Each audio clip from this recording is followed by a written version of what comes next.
In the last few videos, we have learned about the basics of unit testing in Flutter, and we are now ready to test a class that is a little bit more complex than the non-empty string validator.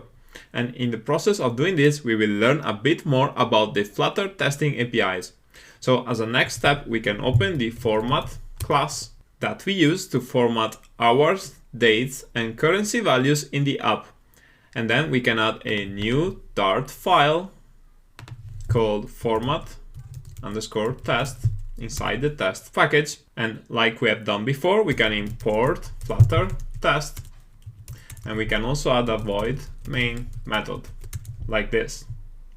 And to make our life easier, we can split our editor in two and keep the test file on the left and the file that we want to test on the right. And as we can see, here we have 4 different methods, and we could write multiple tests for each of them. So it would be nice if somehow we could group the tests that belong together.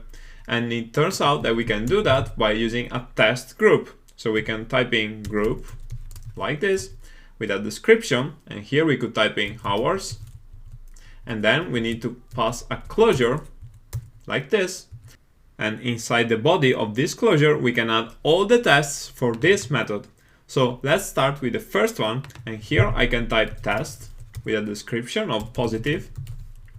And then inside the test body, I'm going to write expect that format. And I need to import this. So I'm going to have format.hours with a parameter of 10, for example, is equal to 10h, which is the string representation that I want. And if I want, I can already run this test.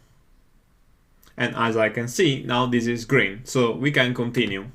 Next, I want to add more tests, and I'm particularly interested in what happens when we pass 0, when we pass a negative value, and when we pass a decimal number.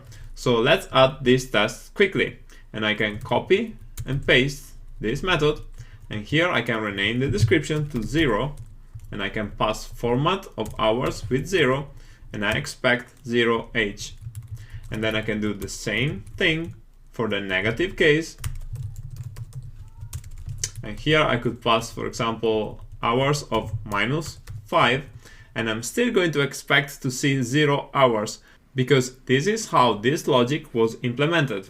Finally, I can add the decimal case.